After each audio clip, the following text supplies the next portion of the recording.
Hello and welcome to Real Menopause Talk. Today's episode is a little bit different, and I urge you to stay to the end for a little freebie offer that is going out to the first 20 people who apply. Today's episode is something I've been thinking about for quite a while. I've never had a plan to do a solo episode, but it feels like the right time. So what am I going to talk about? Well, a meandering number of things, I think. I would like to answer some of the questions I had about competing in bodybuilding shows last year, about my own experience of perimenopause, and about any number of life situations that have arisen. I suppose what I'm really trying to do is put my real self on the line here. So I'm going to go back in time and tell you a story. It's not polished. It's just raw and real. I've felt a lot of the time that I've made a complete mess of my life. I have two beautiful children that are growing up to be amazing young women, and for them I will be eternally grateful. Has it been easy? Hell no. Being a parent has led to many questions, as I am sure many of you can relate to. So often self-doubt. What am I doing? Have I ruined them? Have I made irrevocable mistakes? And the answer is most certainly yes. I have made mistakes that I can't undo, but my girls are wonderful despite that. I also have a genuinely fantastic man in my life. My second husband is supportive and kind and is a terrific dad. I remember thinking at the point just before we met, I was about to give up dating. I'd had enough, and then thought if I could only meet somebody kind. And that is what I got. To both our girls, he is a brilliant dad, despite our eldest not being his biologically. She is as much his daughter as our second is. So here, I feel, is probably what is a major starting point for my story. I lost a lot of friends when I got divorced. I was in my 20s, and it was though people literally fled from me in case divorce was contagious. I felt shame in failure and even tarnished, as you might imagine from old-fashioned novels where the woman was soiled. It's kind of laughable, but it was really tough at the time. And bearing in mind that this is now getting on for 30 years ago, attitudes have shifted, I feel. I hope I'm right. Then, on top of being divorced, a few years later, I became a single mum with another relationship that was not a success.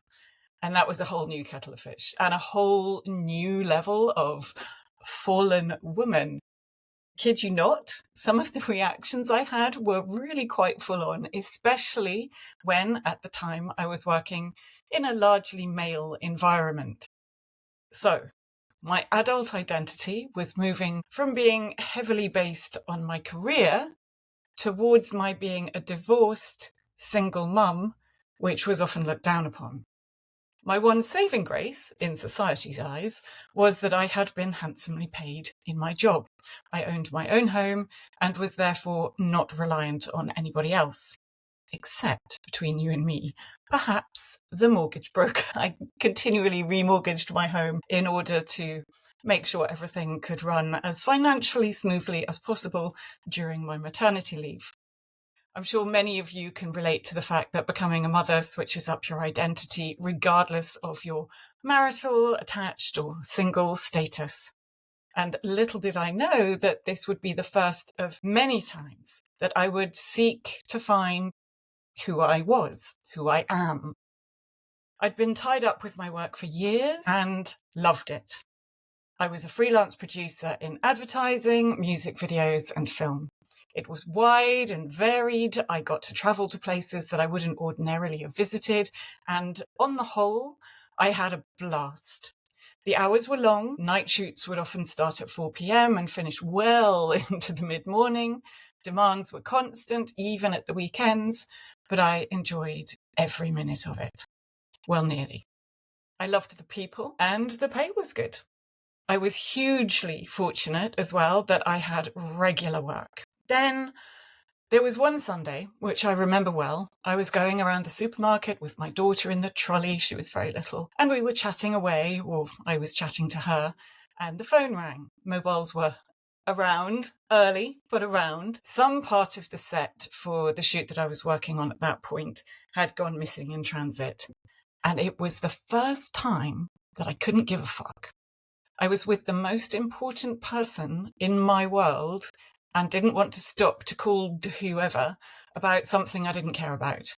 Of course I did, but that was the point at which I knew I had to make a choice. My career and a nanny, or a change of path. So, after time, I decided to do my PGCE and qualify as a teacher.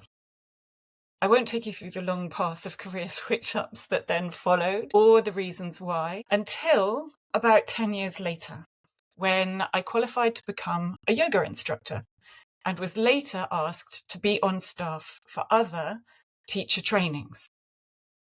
The first time I felt I was naturally good at something was on these teacher trainings. I didn't know how to work with it, and I didn't know how I could possibly use it in the rest of my life. We'd break off into small groups of about 8 and work on delivery of a class through a series of unscripted exercises. This work is a little hard to define outside of the circle, but it really got to the root of who each person was, releasing their blockages and really bringing to light their strengths. This wasn't about drills and practice over and over. It was about freedom of self-expression. It was simple in its application, but went really deep in impact. There were usually heartfelt tears, like soul-drenching, exhausting tears, or unparalleled laughter. And it genuinely made a difference to people. And I know this because they told me.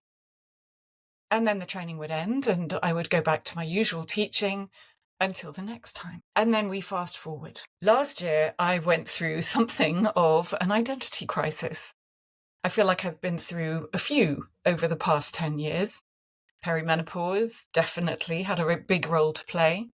Losing my mum, the kids growing up and becoming more independent, and the icing on the cake was competing, or perhaps more to the point, post-competing.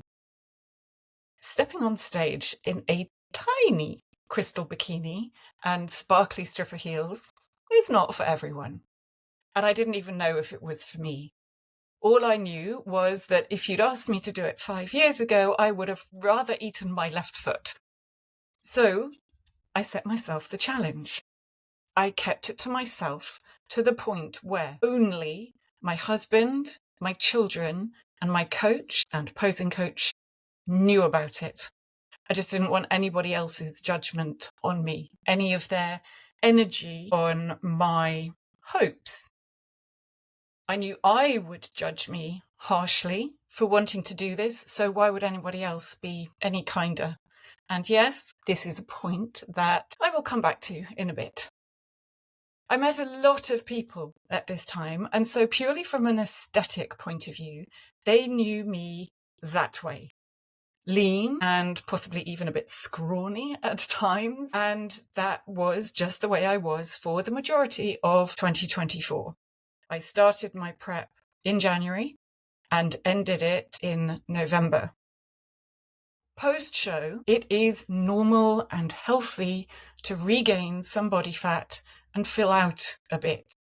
Most of the women in particular have reached body fat stages that are so low that it is genuinely unhealthy to prolong that state, even for the top competitors in the world. I managed to put on a considerable amount very quickly because I was suffering from malnutrition, I had thyroid issues, gut issues, and an underlying heart problem that never really bothered me, that really came to the fore and led to heart surgery about 8 weeks ago. Is this normal? No. Is it common? More than anybody would like. And it's not because of bodybuilding. It's not because of weightlifting. It is because coaching is unregulated. And I made the choice to be under the guidance of the wrong people for me. That's a whole different story. But there we are. I now have a wonderful coach who has quite literally healed me over the past 10 months, along, of course, with the cardiac and arrhythmia team at St Thomas's Hospital in London. But she has managed to put me back together in terms of thyroid, in terms of metabolism, really. Mentally, she's supported me. So many different aspects she's taken care of. And it was a 10-month, I guess, off, and now 10 months back to healing. So it's been quite a long process, but worth it. And we've done it very gently with food, and she's been supportive. So I look different now. Body dysmorphia has been very real, as again is common, both going into competition and coming out. The focus from the scale going down to going up has been a challenge. And seeing myself in the mirror is not something I've been comfortable with. Going on social media has been a case of go and do it with the blinkers on, solely down to just myself. Because the reactions I've had from people, if they haven't seen me since I was deep in competition mode in particular, range from, and I quote, "What the fuck happened to you?" from a friend, to a simple, "Wow, you've certainly put on a lot of weight," from not a friend. The water retention, because of my heart condition, also only added to the swelling and inflammation, and I was in physical pain as much as I couldn't bear to look at myself. Something I will get to in a moment. So would I do it again with my new coach? So in a very different way? Yes, I can't wait. Well, actually, I can, because I do want to do it well. I need to build and make progress. I want to be present for the experience and actually enjoy it rather than see it as something of an endurance test. So yes, I would like to do it again. Will it be next year or 2027? Who knows? We will see. No dates. I've only just recovered my full health. I'm not being secretive. I'm just being open that not yet. When the time happens, the time happens. We're just going to take things as they come. So with all of this, I have wondered why focusing on menopause coaching sometimes left me feeling as though something is missing. The early days of perimenopause were tough for me, but I was under considerable stress. My mum was very ill. I had no idea what was going on with me. I had no idea what to do about any of the things that were going on with me. And then when I reached that point where I was going to learn about peri to postmenopause in order to take care of my clients, and then finally turned the mirror back on myself and realized that I was in perimenopause. When I learned, I was able to act very quickly and in a very committed fashion. I dialed in my nutrition, which I've really learned how to do in great depth over the past 5 years, and feel fine. I have tried HRT, but it's not been a success story for me. The first time I tried it was about 4 years ago, and I felt great for the first 2 or 3 weeks. But with hindsight, it's very easy to see that I started it on holiday. And many, many women will report that they feel really good on holiday.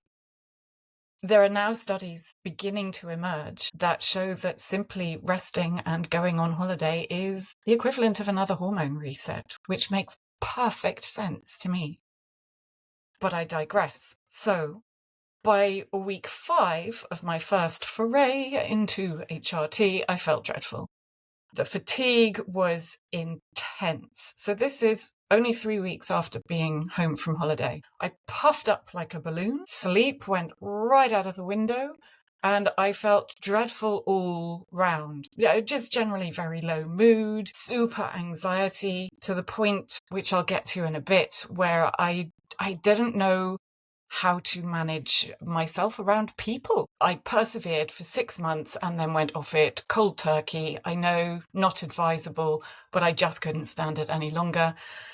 And about 3 months later, felt back to a kind of normal. Then last year, adding prep into the mix gave me a new thing to blame if I was feeling crappy. It's to be expected. I'm dieting hard for 10 solid months. And yes, prep was to blame for much of it. Another element is my nature. My baseline had become so low, I barely realized how awful I felt. I adapt, many of us do. I also see things through to the bitter end, even when it would actually benefit me to stop. Not quit, stop. I actually tried HRT again recently as my stage of perimenopause. I thought so many times it would be actual menopause by now, but my stage of perimenopause has moved on. But after 9 days of trying this time, I was like, no, thank you. Straight off, not for me. 3 weeks later, still, after only 9 days of being on it, it still took me a further 3 weeks to feel better. Food is medicine for me. Feeling this good on food and training alone, I sometimes feel like a bit of a fraud. I know if I deviate too far or for too long, I'll feel rubbish. But I've been able to manage well now through very simple life choices. So, examining this, particularly over the past few months, I began to question, what is it that doesn't sit right?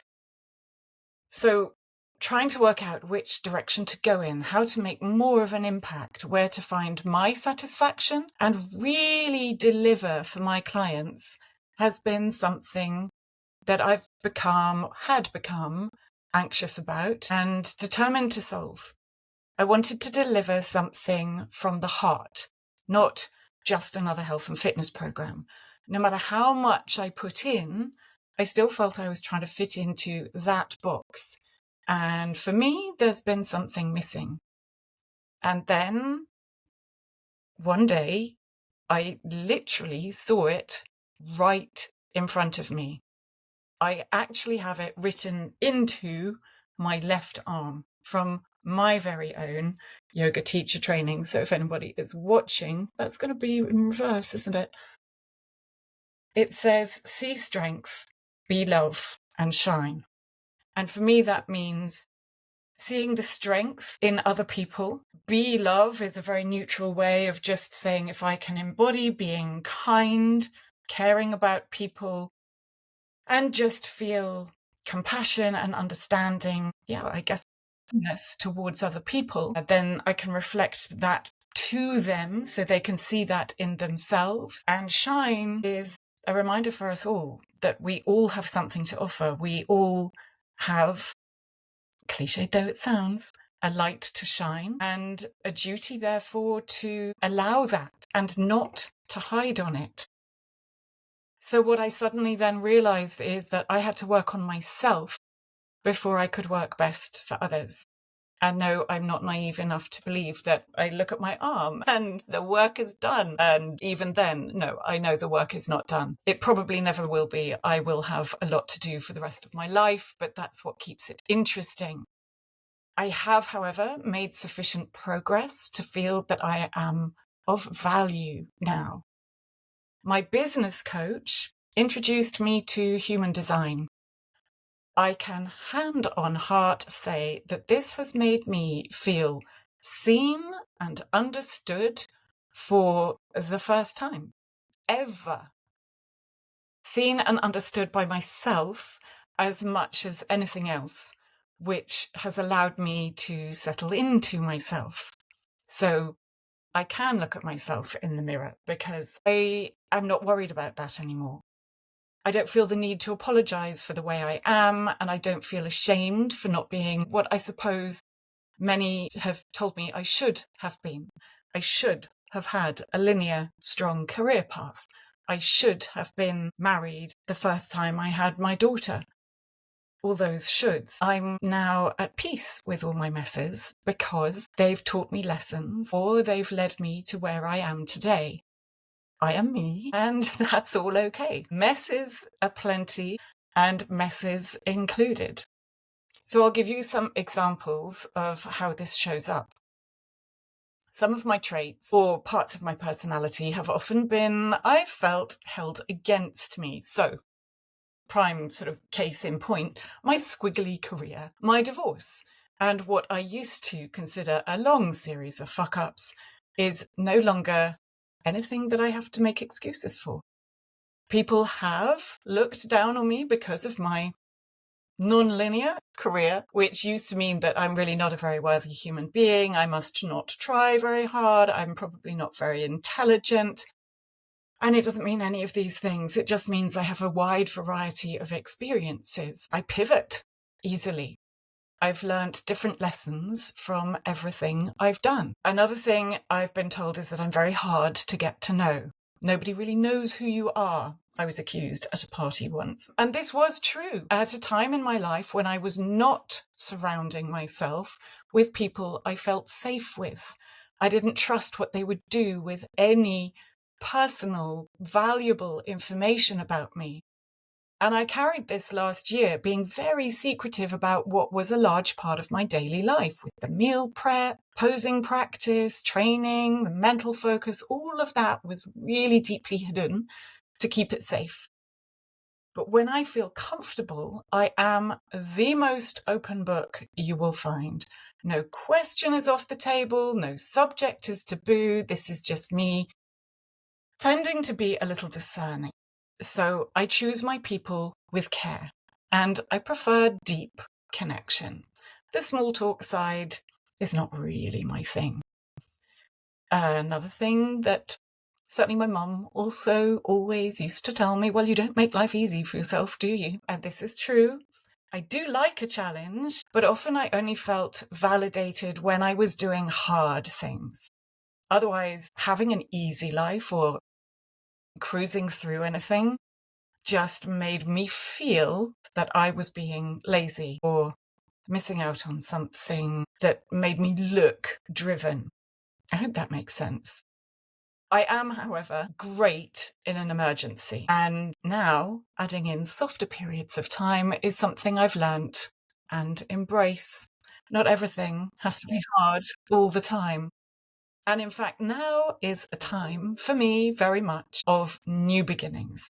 So instead of seeing things through until the bitter end, I am now okay with choosing to pivot.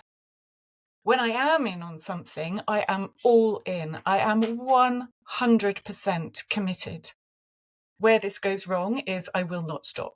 Even when I want out, when I hate what I'm doing, when it's not working, I will see it through to what I feel is a bona fide conclusion, because otherwise I'm weak and a quitter. But this is not actually the case. When something isn't working, the best thing I can do for myself, and many of us, is take a look at the big picture and see where we can make alterations. Maybe a little change of direction, not throwing away anything I've worked hard on, just shifting in order to build better. I've always been quite good at putting people together, bringing the right teams onto a job to create a collective vision and bring it to life, that sort of thing.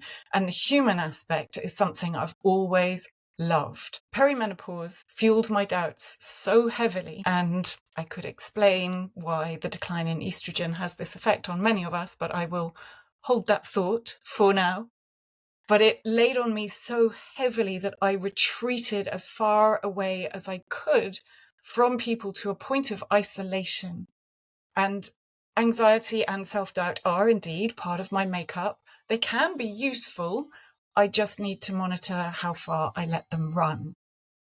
We often talk about having no energy in midlife, being exhausted all the time. And I get it. I have absolutely felt this, and for a prolonged period of time. Menopause gets much of the blame.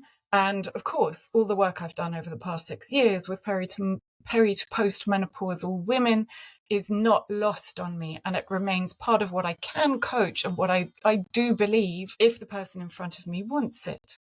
But let's look at the entire picture. Sometimes we've also lost ourselves. We're bored, out of alignment with who we want to be, and often we've spent so many years taking care of others that we've forgotten how to do the same for ourselves. And all of this has certainly been true for me and many of the women I am now working with. Another key element is conditioning. So many of us Gen Xers, although we're far from alone in this, have had it drilled into us how to be, how to look, how to talk, how to dress, move, eat, you name it. So no wonder we don't know who we are, because we've been told to be a certain way our whole lives. Shedding all of this skin has lit me up from within. And this is what I want from my clients. It's been tight and uncomfortable and heavy and a real energy drainer. Living in my own skin is breathable and light and actually feeds me energy. Again, this is what I want for the people I work with. And then occasionally I'll have a moment where talking about energy and energies, I think, am I that person? And then I realize that I am a person who includes this in my vocabulary. I may not be that person, nothing wrong with that person, by the way, but I have this as part of who I am. Since having a new perspective on myself, even my posture has changed. For years, I have had to continually unround my shoulders and stand up straight, hundreds of times a day. And now I feel taller without even thinking about it, without it being uncomfortable mentally or physically. It's just that my posture has improved, which to me goes to show how much weight we carry in our minds. So I had no intention of talking this long, but here we are. So who am I and what do I do? To wrap it up, my values are very important to me. I would say integrity, so leading with authenticity and showing up as my whole self, my whole real me as I am now. Growth, valuing transformation over perfection, so evolving through each cycle that we go through. Wellbeing, absolutely. True success in work, in life, includes emotional, physical, and energetic nourishment. Connection and community is so valuable. Relationships built on trust and depth are absolutely central to me and to my work. Sustainability, and believe in habits, strategies, and ways of working that last. Still, right from the beginning, I've said no quick fixes, no 6-week turn from this to that. These are ways of being that you want to become embedded. So empowerment is a word I've sometimes struggled with, as many of these words do often get bandied around and perhaps overused. But empowerment, me supporting others to unlock and own their full potential. My approach incorporates emotional clarity, so really feeling and sitting with who you are.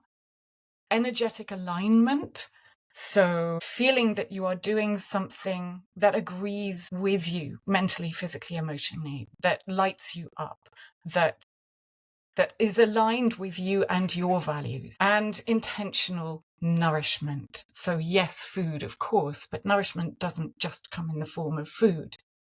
I blend human design with nutrition and wellness practices because I think we all know body and mind all work together, and we need to be able to nourish our physical self as much as our mental self. They go hand in hand. So feeling as fit, healthy, alert, and energized as we can supports sustainable performance and resilience. And then purpose-led living. I feel in midlife in particular, although maybe that's harsh to everybody else. But midlife, we definitely need to be living still with purpose. We all thrive off a purpose that sparks our energy, right? And true performance isn't just about what you do. It's about how well you're nourished emotionally, physically, and energetically. So I am going to add that word energetically in there. So I suppose in a nutshell, my official job title is now Integrative Success and Wellness Coach. And I'm sitting with this currently to see where it settles. If anyone has any alternative titles, I'm all ears, because I'm not sure if it's clear what I do from that, and I would like it to be clear, or maybe it's intriguing enough that people want to find out.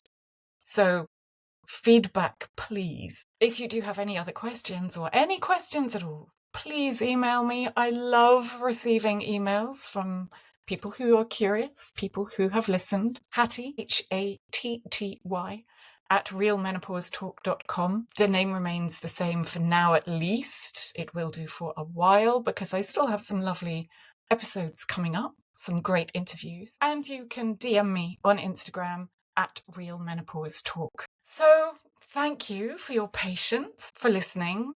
I'm now incredibly nervous that people will have switched off after 30 seconds and gone, oh my gosh. But there it is. We will be back to the usual format for the next episode. I appreciate your time, your attention, and your energy. And I look forward to working with some of you, many of you, who knows. Now, I will also say, I nearly forgot almost the most important part. For the month of September, I will be offering free mini readings in human design. Very mini, very basic, just the foundational part of what might be useful to you for each person or the first 20 people that apply. Now, going into a full reading can take hours, and I really want to speak to the people person to person, and we can extract more than just simple words from it. So this will be simple, but I hope it is useful. I believe it will be. It unlocks so much potential just on its own, and then obviously combined with other modalities, with behavior, with nutrition, with nourishment generally, it can expand your well-being. But to start with, particularly as this is the new element of my coaching, I want to offer it up to 20 people to begin with for free, just to see how you feel about it, really. So thank you again for your time, and I look forward to seeing you in the next episode.